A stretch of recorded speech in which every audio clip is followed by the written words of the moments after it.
सभी साथियों को प्यार भरा नमस्कार। आप सभी का हमारे YouTube चैनल ईडू एकेडमी में बहुत बहुत स्वागत है।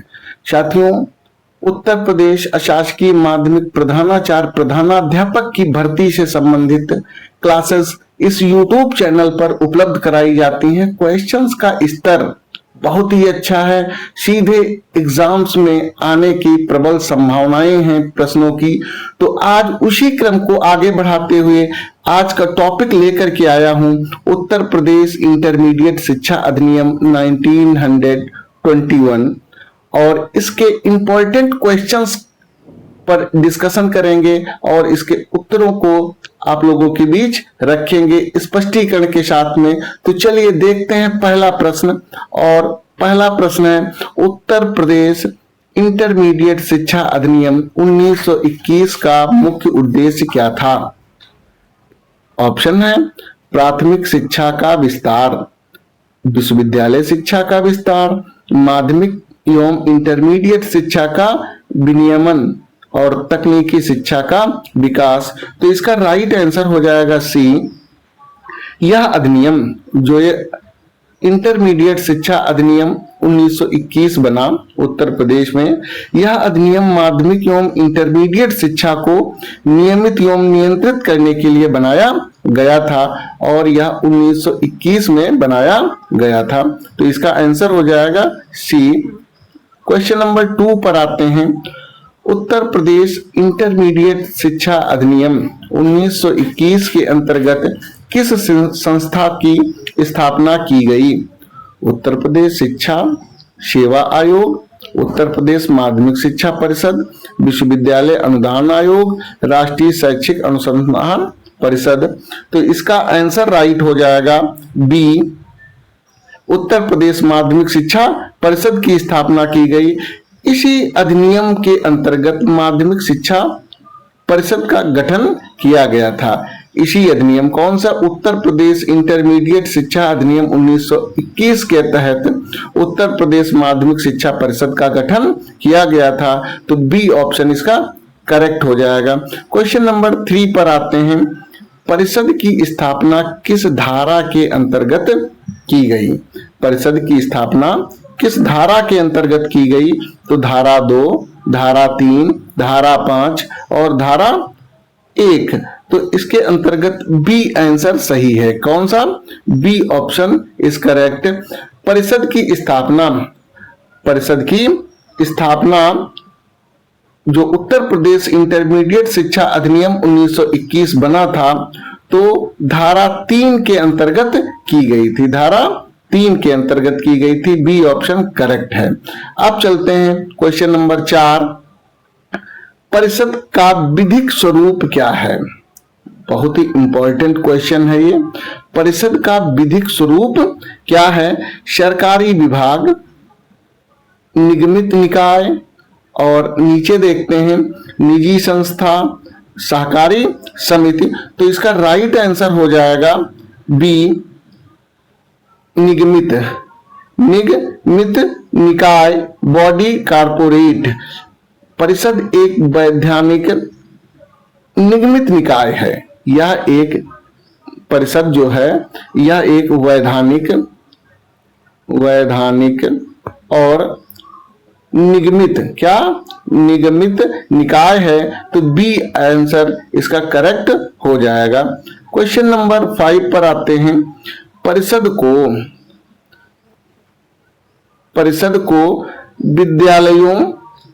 को विद्यालयों को मान्यता देने की शक्ति किस आधार पर प्राप्त है? बहुत ही अच्छा क्वेश्चन है ये। राज्य सरकार के आदेश से, अधिनियम 1921 से, विश्वविद्यालय अधिनियम से या संविधान के अनुच्छेद 21A से। तो इसका राइट आंसर हो जाएगा बी। यह शक्ति सीधे अधिनियम से प्राप्त है। परिषद को विद्यालयों की मान्यता देने की शक्ति किस आधार पर प्राप्त है? तो यह उत्तर प्रदेश माध्यमिक शिक्षा अधिनियम 1921 के तहत प्राप्त है। बी आंसर इसका करेक्ट हो जाएगा। क्वेश्चन नंबर 6 पर आते हैं। परिषद का मुख्यालय कहाँ है? आसान क्वेश्चन लग रहा होगा, लेकिन फिर भी हमें ऐसे प्रश्नों की अवश्य जानकारी होनी चाहिए। लखनऊ, वाराणसी, प्रयागराज और कानपुर। तो इसका राइट आंसर हो जाएगा सी, प्रयागराज, जिसको पहले इलाहाबाद भी कहा जाता था, इलाहाबाद कहा जाता था, और अब इसका नाम जो है प्रयागराज हो गया। तो परिषद का मुख्यालय प्रयागराज में स्थित है। क्वेश्चन नंबर 7 पर आते हैं। परिषद द्वारा कौन सी परीक्षा आयोजित की जाती है? परिषद द्वारा कौन सी परीक्षा आयोजित की जाती है?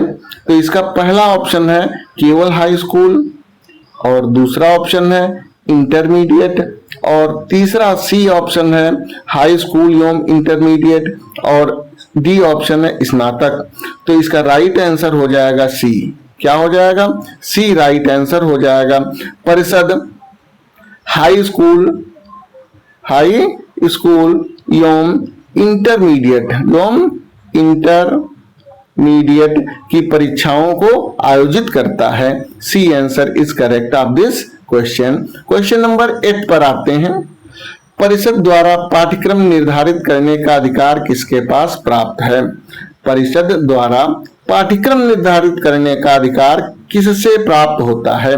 संविधान अधिनियम 1921, विश्वविद्यालय अधिनियम या शिक्षा नीति? तो इसका राइट आंसर हो जाएगा बी, उत्तर प्रदेश माध्यमिक शिक्षा अधिनियम 1921 के अंतर्गत पाठ्यक्रम निर्धारित करने का अधिकार प्राप्त होता है। तो इसका आंसर हो जाएगा बी। क्वेश्चन नंबर 9 पर पहुंचते हैं। मान्यता समाप्त करने से पहले किस सिद्धांत का पालन किया जाता है? तो इसके ऑप्शन हो जाएंगे, मान्यता समाप्त करने से पहले किस सिद्धांत का पालन किया जाता है? ऑप्शन है समानता का सिद्धांत, प्राकृतिक न्याय का सिद्धांत, आरक्षण सिद्धांत, गोपनीयता सिद्धांत। तो इसका आंसर हो जाएगा बी, प्राकृतिक न्याय सिद्धांत।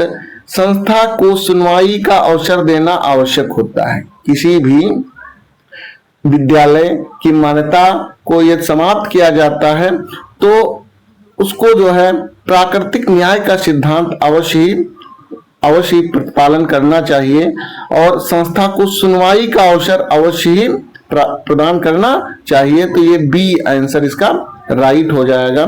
क्वेश्चन नंबर 10 पर आते हैं। परिषद की शक्तियां किस प्रकार की हैं? इंपॉर्टेंट क्वेश्चन है।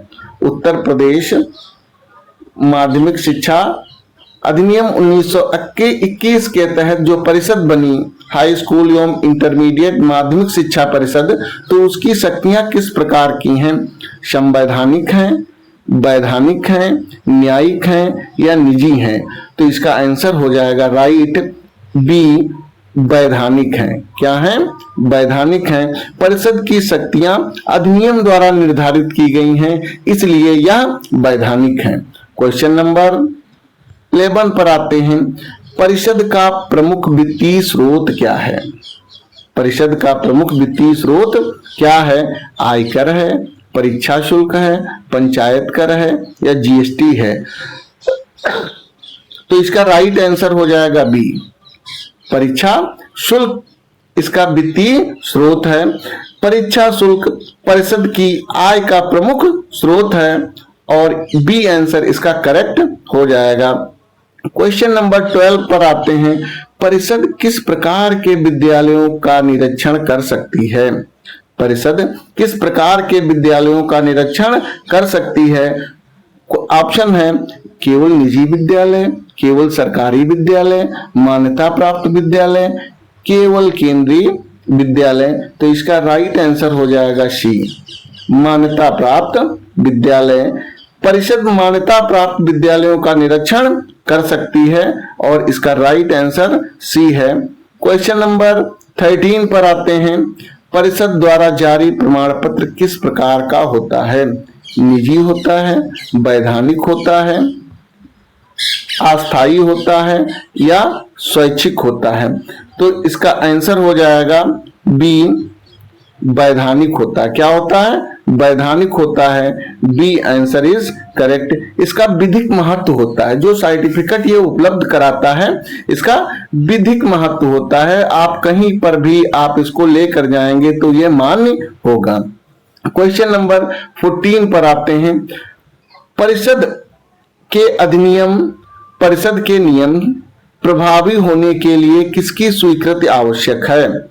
राज्यपाल की स्वीकृति, या मुख्यमंत्री की स्वीकृति, या राज्य सरकार की स्वीकृति, या जिला अधिकारी की स्वीकृति? तो इसका राइट आंसर हो जाएगा सी, राज्य सरकार की।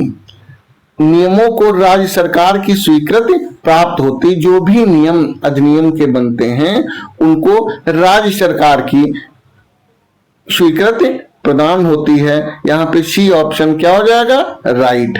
अगला क्वेश्चन 15, परिषद का प्रमुख शैक्षिक दायित्व क्या है? परिषद का प्रमुख शैक्षिक दायित्व क्या है? डिग्री देना, पाठ्यक्रम एवं परीक्षा प्रणाली निर्धारित करना, विश्वविद्यालय चलाना, शोध कार्य करना। तो इसका राइट आंसर बी हो जाएगा, पाठ्यक्रम एवं परीक्षा प्रणाली निर्धारित करना। यह परिषद का मूल कार्य है। परिषद का मूल कार्य पाठ्यक्रम एवं परीक्षा प्रणाली निर्धारित करना है। B is correct answer of this question. Question number 16 पर आते हैं। परिषद का गठन किस उद्देश्य से किया गया था? परिषद का गठन कौन से उद्देश्य से किया गया था? तो ऑप्शन ए है उच्च शिक्षा को बढ़ावा देना, बी है माध्यमिक शिक्षा में एकरूपता लाना, सी है तकनीकी शिक्षा देना, और डी है व्यवसायिक प्रशिक्षण देना। तो इसका राइट आंसर हो जाएगा बी, माध्यमिक शिक्षा में एकरूपता लाना परिषद का प्रमुख उद्देश्य था। राज्य में समान परीक्षा एवं पाठ्यक्रम लागू करना इसका उद्देश्य था परिषद का, और यहाँ पे बी आंसर करेक्ट है। क्वेश्चन नंबर 17 पर आते हैं। परिषद के निर्णयों का आधार क्या है? परिषद के निर्णयों का आधार क्या है? तो मुख्यमंत्री का आदेश हो, अधिनियम एवं विनियम, जिला प्रशासन, न्यायालय। तो इसका राइट आंसर हो जाएगा बी, परिषद अधिनियम एवं विनियमों के अनुसार कार्य करती है। परिषद कैसे कार्य करती है? तो ये अधिनियमों और विनियमों के आधार पर कार्य करती है। तो इसका राइट आंसर बी होता है। क्वेश्चन नंबर 18 पर आते हैं। परिषद का सबसे महत्वपूर्ण प्रशासनिक कार्य कौन सा है?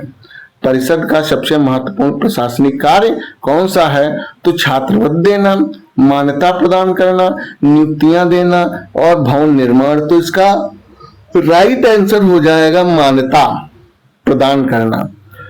उत्तर प्रदेश माध्यमिक शिक्षा परिषद का सबसे महत्वपूर्ण कार्य है मान्यता प्रदान करना। मान्यता देना परिषद की महत्वपूर्ण वैधानिक शक्ति है। अगला क्वेश्चन देखते हैं। परिषद के अंतर्गत मूल्यांकन प्रणाली का उद्देश्य क्या है?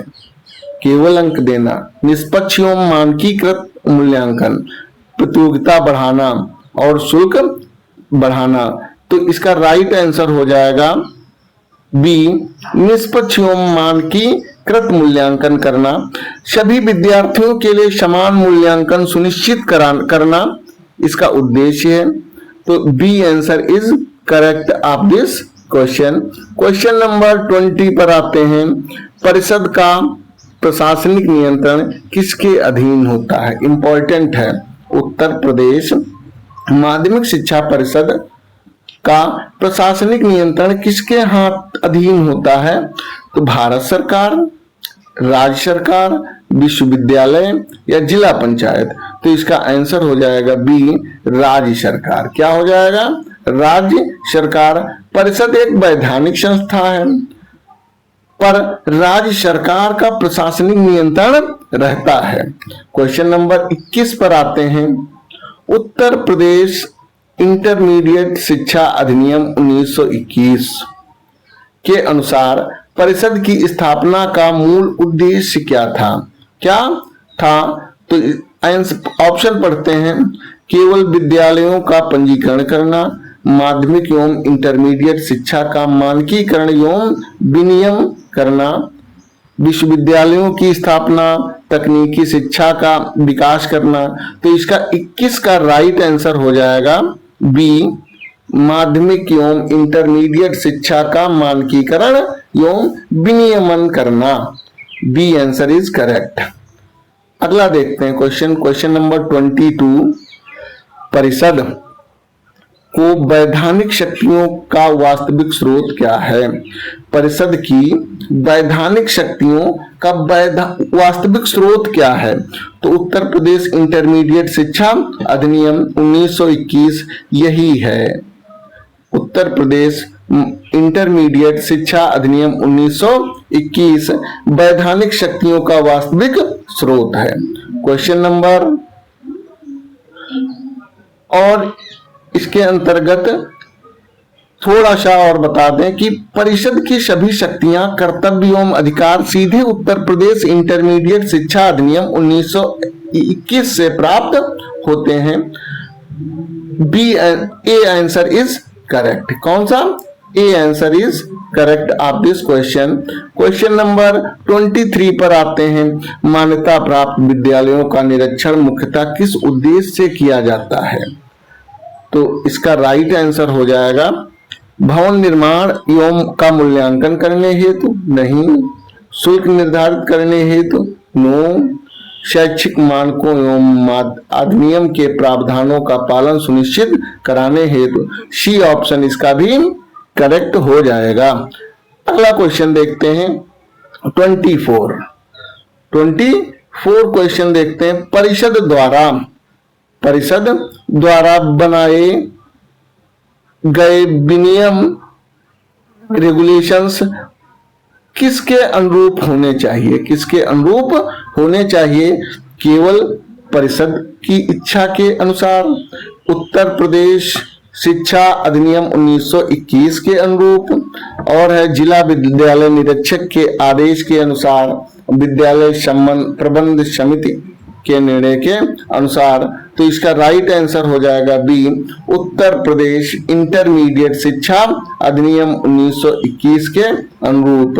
B is correct answer. Question number 25 पर पहुंचते हैं। परिषद द्वारा जारी निर्देशों का पालन किन संस्थाओं के लिए अनिवार्य होता है? केवल राजकीय विद्यालय, केवल सहायता प्राप्त विद्यालय, केवल निजी विद्यालय, सभी मान्यता प्राप्त संस्थाओं के लिए। तो डी आंसर करेक्ट हो जाएगा। क्या हो जाएगा? सभी मान्यता प्राप्त संस्थाओं के लिए परिषद के वैधानिक निर्देश सभी मान्यता प्राप्त विश्वविद्यालयों पर लागू होते हैं। क्वेश्चन नंबर 62 पर पहुंचते हैं। उत्तर प्रदेश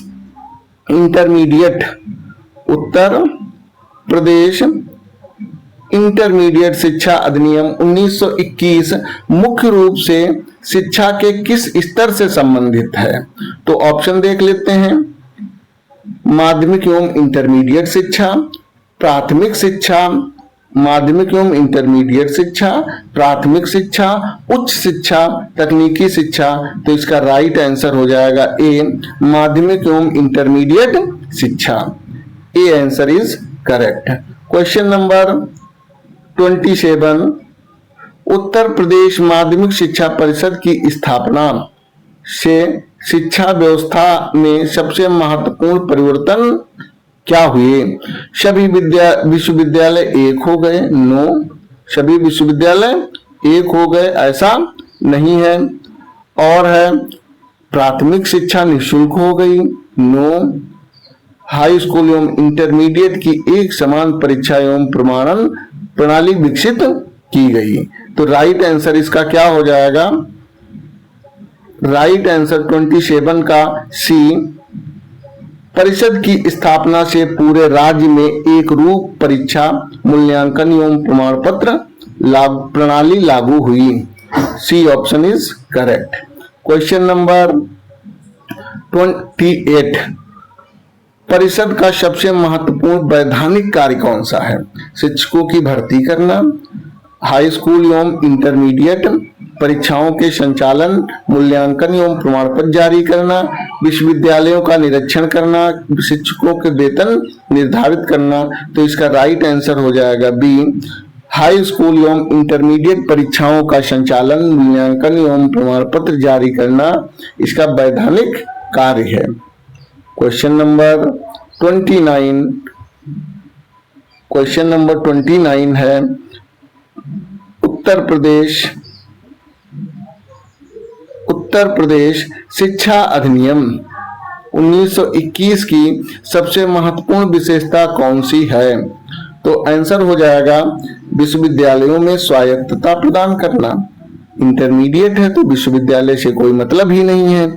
तकनीकी शिक्षा का विस्तार करना, प्राथमिक शिक्षा को अनिवार्य बनाना, माध्यमिक एवं इंटरमीडिएट शिक्षा के लिए वैधानिक, संगठित एवं एक रूप प्रशासनिक एवं परीक्षा प्रणाली स्थापित करना। D answer is correct of this question. यही इस अधिनियम की मूल विशेषता है। इसने उत्तर प्रदेश में माध्यमिक एवं इंटरमीडिएट शिक्षा के लिए एक संगठित, विधिक एवं मानकीकृत व्यवस्था शामिल की है, जो आज भी शिक्षा प्रशासन का आधार है। तो इस तरीके से ये शायद अंतिम क्वेश्चन था। 29 क्वेश्चंस आज हमने कंप्लीट कर लिए हैं। साथियों, इन क्वेश्चंस को आप लोग बहुत ही अच्छे से पढ़ें, ताकि जब भी नोटिफिकेशन आए तो ज्यादा टाइम नहीं मिलेगा और तुरंत एग्जाम कराना है। तो बहुत ही अच्छे से पूरे मनोयोग से लग जाइए तैयारी के लिए। और मैं इसी तरीके से आप लोगों को संपूर्ण सिलेबस, हिंदी, इंग्लिश और जीएस, जीके, इतिहास, भूगोल, सब कुछ अर्थात सारी क्लासेस आप लोगों को उपलब्ध कराऊंगा। पीडीएफ भी आप लोगों को उपलब्ध कराऊंगा, लेकिन नोटिफिकेशन जब आ जाएगा तब। तो आप लोग इसी तरीके से पढ़ते रहिए और मुझे प्यार देते रहिए। धन्यवाद, नमस्कार।